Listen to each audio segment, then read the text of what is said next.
이번 사건은 57년간 미스터리로 남았던 미제 사건입니다. 사실 사람들은 범인이 누구인지를 잘 알고 있었지만 범인을 체포할 수가 없었습니다. 그러다 사건이 발생한 지 57년이 지나고서야 범인이 대가를 치르게 됐습니다. 안녕하세요. 미스터리 수서국입니다. 오늘은 저희와 같이 미국 텍사스에서 일어난 사건에 대해 알아봅시다. 2016년 2월 피트라는 83세 노인이 집에서 체포되었습니다. 그녀가 체포되자 텍사스주 맥켈란의 사람들은 참변을 당한 한 아름다운 여성을 떠올렸습니다. 그녀와 같은 시기의 사람들은 거의 세상을 떠났지만 그녀가 겪은 비극은 사람을 분노케 하였으며 대대로 알려지게 됐습니다. 그녀의 이름은 바로 아이린 가르자 아이린. 1934년에 미국 텍사스주 맥켈란의 이민가정에서 태어났습니다. 그 당시 미국에서 라틴 이민에 대한 인종차별이 심했습니다. 이민자들은 사회의 최하층에 있다고 해도 과장이 아니었습니다. 하지만 개천에서 용난 케이스로 불우한 환경 속에서도 유능력하고 외적으로 뛰어난 사람들은 언제나 이런 차별을 피할 수 있었습니다. 아이린이 바로 그 선택받은 소녀였습니다. 학창시절 그녀의 성적은 항상 뛰어났고 또 수많은 노력으로 인해 대학에 입학했으며 대학원까지 졸업한 인재였습니다. 그 당시 여성으로서는 정말 놀라운 일이었죠. 그리고 대학 시절에도 그녀는 드럼밴드의 리더이자 지휘자였습니다. 또 25세의 나이에 그녀는 텍사스 미인대회에 참여하여 단숨에 우승하고 남부 텍사스에서 온 미스 스위트하트라는 타이틀을 획득하였습니다. 아이린은 그야말로 신이 내려주신 외모와 지능이라고 할 수 있었습니다. 대학 졸업 후 아이린은 고향으로 돌아가 초등학교 선생님을 하며 아이들에게 사랑을 받았습니다. 아이린은 독실한 천주교 신자였습니다. 그녀는 항상 하나님의 은혜에 감사해야 하며 매주 토요일과 일요일에 성당으로 가 예배를 하였습니다. 성당에는 아이린을 보기 위해 주변 많은 청년들이 모이기도 했습니다. 사실 청년들 중에는 한 악마가 섞여 있었는데요. 그녀를 오래도록 지켜보고 있었습니다. 1960년 4월 16일 결국 아름다운 아이린의 삶은 무자비하게 끝이 났습니다. 부활절을 앞둔 마지막 토요일이었습니다. 아이린은 여느 때와 같이 승용차를 운전하여 시크릿 하트의 성당으로 가 예배를 하였습니다. 집을 떠나기 전 그녀는 어린 사촌 남동생과 여동생에게 성당에서 돌아올 때 부활절 선물을 가져다 주겠다고 약속했습니다. 하지만 초저녁이 됐는데도 아이린은 집으로 돌아오지 않았습니다. 그녀의 가족은 걱정이 되어 바로 성당으로 달려갔는데 그녀의 차는 성당 앞에 주차되어 있지만 사람은 어디로 갔는지 보이지 않았습니다. 아이린의 가족은 바로 경찰에 아이린의 실종 신고를 하였습니다. 경찰 조사 후 많은 사람들이 아이린을 목격했다고 하여 그녀가 확실히 성당으로 갔었던 걸 확인하였습니다. 하지만 예배가 끝날 무렵 그녀는 온데간데 없이 사라졌습니다. 그녀의 가족과 경찰은 며칠간 성당 주변을 샅샅이 뒤지기 시작했습니다. 아이린이 실종된 다음 날 그들은 인근 길가에서 그녀가 실종되던 날 신었던 하이힐 한 짝을 찾았습니다. 그리고 또 하루가 지나고 그들은 부근 공터에서 아이린의 핸드백과 레이스베일을 찾게 됐습니다. 아이린이 살아있다는 희망이 점점 더 희박해지고 사람들의 마음 또한 무거워졌습니다. 아니나 다를까 아이린이 실종된 지 6일째 되던 날 나쁜 소식이 전해졌습니다. 인근 관계 수로에서 숨진 아이린이 발견되었습니다. 그녀가 관계 수로에 건져졌을 때 그녀는 사건 당일에 입었던 셔츠와 롱스커트를 입고 있었지만 신발과 속옷은 없었습니다. 그리고 셔츠는 찢어져 있었고 단추는 떨어져 있었습니다. 법의학 검사 결과 아이린이 생전에 구타를 당했으며 몹쓸 짓을 당했었습니다. 너무나도 안타깝게도 아이린이 며칠간 물에 잠겨 있어 경찰은 그녀의 몸에서 섬유와 지문 같은 유력한 증거를 찾을 수 없었습니다. 아이린의 실종 사건은 결국 형사사건이 되어 경찰은 더욱 대규모의 조사를 진행하였습니다. 경찰은 불과 며칠 만에 500여 명의 사람을 신문하고 또 의심되는 30여 명의 남성에게 거짓말 탐지기 테스트를 진행했습니다. 그중 대부분의 사람이 존 피트라는 사람을 언급했었는데요. 그는 성당의 신부였습니다. 안경을 쓰고 매우 허약해 보이는 27세 나이의 피트는 얼마 전 시크릿 하트 교회로 파견된 방문 신부였습니다. 사람들의 말에 따르면 4월 16일에 아이린의 참여를 들어준 성직자가 바로 피트 신부였습니다. 그리고 그가 마지막으로 아이린을 목격한 사람이었죠. 목격자들은 사건 당일 피트 신부가 참회실에서 아이린의 참여를 들어준 게 아니라고 진술하였습니다. 사실 피트는 아이린을 성당 뒤편에 있는 신부 휴게실로 데려갔었죠. 그로부터 그녀를 목격한 사람이 없었습니다. 그리고 피트 신부는 성당을 떠나 오랜 시간 후 다시 휴게실로 돌아왔습니다. 또 조지프 오브라이언이라는 신부도 경찰에게 아이린이 실종되던 날 피트 신부의 손과 목에서 손톱에 긁힌 자국과 비슷한 상처가 또렷하게 있었다고 진술하였습니다. 그리고 피트의 안경도 그가 평상시 착용한 안경이 아니어서 경찰은 피트 신부를 찾아가 그에 대해 신문을 진행하였습니다. 처음에 피트 신부의 대답은 허점으로 가득했습니다. 심지어 아이린이 참회를 하러 온 적이 없었다고까지 말했습니다. 하지만 목격자가 너무 많다는 걸 알게 되자 할 수 없이 그는 사건 당일 저녁에 본인과 아이린의 접촉이 있었다는 걸 인정하였습니다. 하지만 성직자라는 특성상 예우를 갖춰 경찰은 더 이상의 압박신문을 진행하지 않았습니다. 이것 또한 피트의 거짓말을 짓는데 충분한 시간을 주게 됐습니다. 결국 피트 신부는 허점이 가득한 증언을 하다가 결국 본인의 알리바이를 증명할 수 있는 증언을 만들어냈습니다. 그의 말에 따르면 사건 당일 저녁에 아이린은 사람이 없는 사적인 장소에서 참회하고 싶다고 말했습니다. 그래서 그는 아이린을 교회 뒤편 로비로 데려가 참회를 진행했고 끝난 후 아이린은 교회 뒷문으로 떠났습니다. 안경을 바꿔 낀 것에 대해서는 새내기 신부로서 모든 게 서툴러 자기도 모르게 안경에 힘을 준 상태로 닦다가 결국 안경을 망가뜨렸다고 했습니다. 그 후 그는 여분의 안경을 가지러 성당에서 5마일 떨어진 숙소로 향했습니다. 하지만 열쇠를 들고 가지 않아 그는 할 수 없이 2층으로 올라가 열린 창문에서 방 안으로 들어갔습니다. 그 과정에서 벽에 있는 나무판에 손과 목이 긁혀져 다른 신부가 목격한 상처가 생겼다고 진술하였습니다. 사실 자세히 생각해보면 피트가 진술한 증언이 여러 허점이 있다는 걸 알 수 있습니다. 하지만 피트의 신분 때문에 또 유력한 증거물이 없어 그를 석방할 수밖에 없었습니다. 그러다 하나의 유력한 증거물이 나타나 다시 피트를 지목하게 됐습니다. 알고 보니 숨진 아이린의 몸에서 경찰이 유력한 증거물을 찾지 못해 그들은 아이린이 발견된 관계 수로의 물을 전부 뺀 후 진흙 속에서 증거물을 찾기 시작했습니다. 다행히 경찰의 노력은 헛되지 않았습니다. 이틀 후 경찰은 긴 전선이 달린 휴대용 슬라이드 뷰어를 찾게 됐습니다. 범인이 급한 마음에 전선으로 아이린의 몸을 묶은 것으로 추측하였습니다. 그럼 슬라이드 뷰어는 누구 것일까요?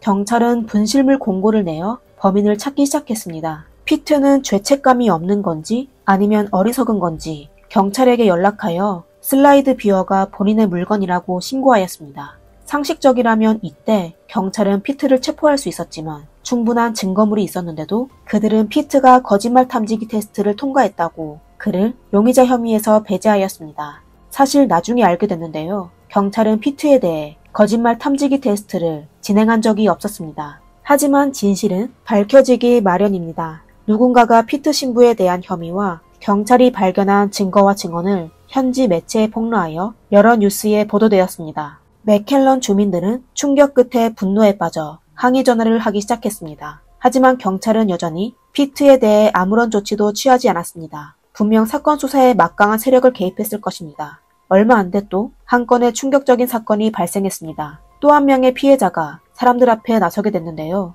알고 보니 인근 마을의 마리아 게라는 23세의 젊은 여성이었습니다.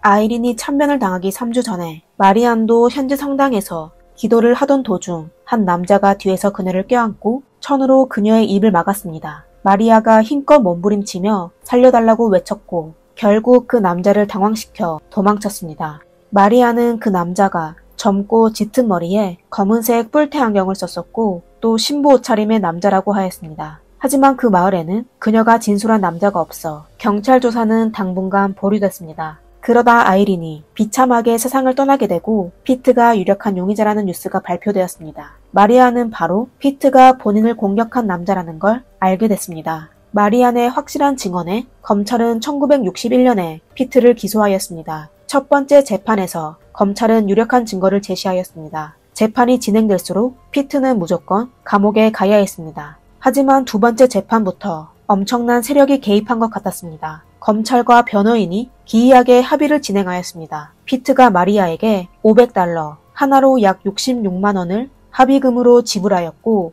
법정에서 바로 풀려났습니다. 마리안을 폭행한 사건으로 피트는 교도소에 가지 않아도 됐지만 그가 서명한 합의서는 그가 본인의 범행 사실을 인정한 것입니다. 그가 여성을 공격하는 거에 참을 수 없는 충동을 두고 있음을 증명하며 그가 아이린의 사건과 관련이 있다는 걸 알 수 있었습니다.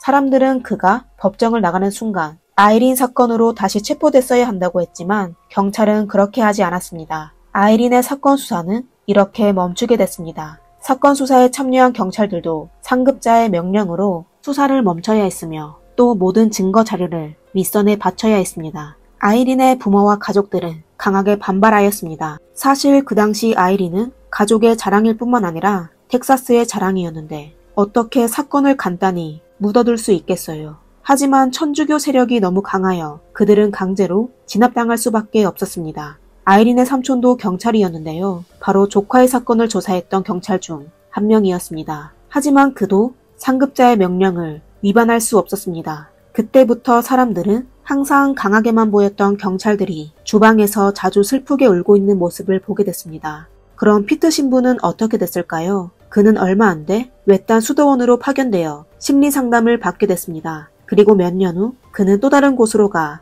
전도하다가 10년 후인 1972년에 그는 신부일을 마치고 한 여자와 결혼하여 가정을 꾸려 편안한 생활을 하였습니다.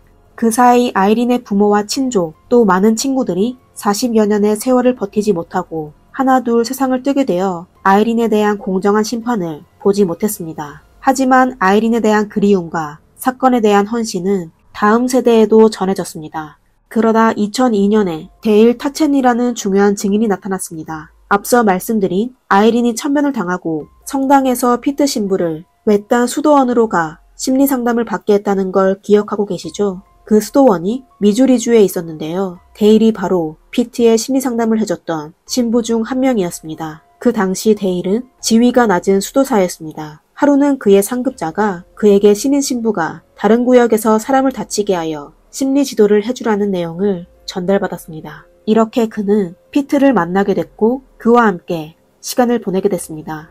이 기간 피트는 피해자의 이름과 범행을 저지른 장소를 얘기하지 않았지만 데일에게 본인의 범행 과정을 자세히 진술하였습니다. 데일은 피트의 고백을 듣고 매우 놀랐습니다. 그는 매우 직설적으로 피트에게 여기에 올 게 아니라 감옥에 가야 한다고 말했지만 피트는 아무 일 없다는 듯이 성당에서 본인을 보호하고 있다고 말했습니다. 그 당시 지위가 낮은 수도사로 상급자의 명령을 따를 수밖에 없었습니다만 40년의 세월이 지나자 점점 양심의 가책을 느꼈고 피트가 텍사스에서 유명했던 아이린 사건과 관련이 있다는 걸 알았기 때문에 데일은 바로 텍사스 경찰에 연락하였습니다. 이때 경찰 내부도 여러 번 인사 변동이 있었고 주요 사건을 전담하는 부서도 새로 설립되었습니다. 신고받은 경찰은 다시 아이린 사건을 수사하기 시작했으며 델리의 증언을 녹취하였습니다. 그리고 경찰은 데일을 통해 피트에게 연락하여 그를 유인해 피트가 범행을 자백하게끔 도움을 청했습니다. 하지만 지나간 세월만큼 피트도 조심스럽고 치밀해졌습니다. 피트가 처음 데일의 전화를 받았을 때는 열정적으로 그를 대했지만 피트가 과거에 참여한 범행에 대해 물어보자 피트는 데일에게 아이린 사건에 대해 얘기하는 게 맞냐고 되물었습니다. 피트는 세월이 흘러 사람들이 본인을 의심하는 거라고 딱 잘라 말하고 전화를 끊어버렸습니다. 사람들은 항상 공정과 정의를 추구하였습니다. 2002년 데일이 경찰을 도와 피트를 조사하기 시작하고 얼마 안 돼 조지프 오브라이언이란 신부도 증언하기로 결정하였습니다. 사건 당시 그는 시크릿 하트 교회의 보조 신부였습니다. 1960년 그는 경찰에게 피트 신부의 손과 몸에 손톱에 긁힌 자국이 있었다고 증언하였습니다. 오브라이언 신부는 경찰에게 사건 발생 후 피트 신부가 의심되어 사적으로 그에게 질문했을 때 피트가 본인이 아이린을 숨지게 했다고 한 적이 있었다고 했습니다. 하지만 오브라이언은 상급자의 압력으로 인해 지금까지 침묵할 수밖에 없었습니다. 그리고 수십 년간 자책하게 됐는데요. 세상을 떠나기 전에 사람들에게 진실을 밝혀주고 싶어 경찰에 연락했다고 밝혔습니다. 2명의 신부의 증언과 40여 년 전 수집한 증거물로 피트가 범인이라는 걸 확신하여 경찰은 다시 피트를 기소하려고 했지만 사건은 또다시 사람을 절망에 빠뜨렸습니다. 2004년 경찰이 힘들게 얻은 증거를 검사 측에 제출하였는데 그 당시 담당자 게라 검사는 증거 불충분으로 피트에 대한 소송 제기를 거부하였습니다. 추후 아이린의 가족과 여론의 압력으로 게라 검사는 배심단을 구성하여 그들에게 증거를 제출하여 배심원에게 판단하라고 했지만 사실 게라는 배심원들을 유도하여 기소를 거부하게 만들었습니다. 44년이라는 세월이 흘렀는데도 피트는 다시 한번 처벌을 피하게 됐습니다. 더욱 사람을 절망에 빠뜨리게 한 건 1년 후인 2005년에 주요 증인 오브라이언 신부가 노환으로 인해 세상을 떠나게 됐습니다. 유일하게 남은 증인인 데일도 이미 70대가 된 노인이었죠. 사람들은 데일도 세상을 떠나게 되면 진실은 영원히 밝혀지지 않을 거라고 걱정하였습니다. 다행히도 데일은 아주 건강하였습니다. 그러다 10년이 지난 2014년에 지방검사는 연임에 실패하여 리카드로라는 새로운 검사가 취임하였습니다. 그는 아이린의 사건을 재수사하기 시작하였습니다. 2016년 2월 신임 검사는 배심단을 구성하여 아이린 사건의 주요 증거물을 그들에게 제출하였습니다. 드디어 피트가 죗값을 받게 됐습니다. 배심단에서 그의 사건을 게시하기로 하여 경찰은 바로 피트의 집으로 향하여 그를 체포하였습니다. 그리고 그는 특급 상해죄로 기소받아 2017년 12월에 재판을 받게 됐습니다. 그 당시 피트는 84세의 노인으로 걷기도 어려웠습니다. 다들 사람이 세상을 떠나게 되면 마음이 약해진다고 합니다. 하지만 피트는 예외인 것 같았습니다. 그가 조금이라도 뉘우칠 마음이 있었다면 그는 본인의 범행을 자백했을 것입니다. 하지만 피트는 법정에서 여전히 자신의 죄가 없다고 주장하였습니다. 86세가 된 데일이 증인석에 서게 됐습니다. 그는 검사와 같이 증언과 증거로 피트의 증언이 거짓이라는 걸 증명하여 피트는 결국 무기징역을 선고받게 됐습니다. 57년 만에 비극이 막을 내렸습니다. 2020년 2월 11일 87세가 된 피트는 심장병으로 감옥에서 생을 마감했습니다. 사람들은 아이린이 고귀한 성품을 유지했고 누구보다도 착한 마음씨를 가지고 있어 이미 천국에서 하나님의 말씀을 듣고 있을 거라고 믿고 있습니다. 그리고 피트는 인간의 세계에서 수십 년 동안 행복을 누렸지만 사후 세계에서는 더 많은 심판과 처벌을 받게 될 것이라고 확신했습니다. 그렇다면 그가 분명 범죄자라는 사실을 알고 있으면서 그를 보호해준 사람들은 어떻게 될까요? 오늘의 사건은 여기까지입니다. 재미있게 보셨다면 좋아요와 구독 부탁드리겠습니다. 미스터리 수사국입니다. 감사합니다.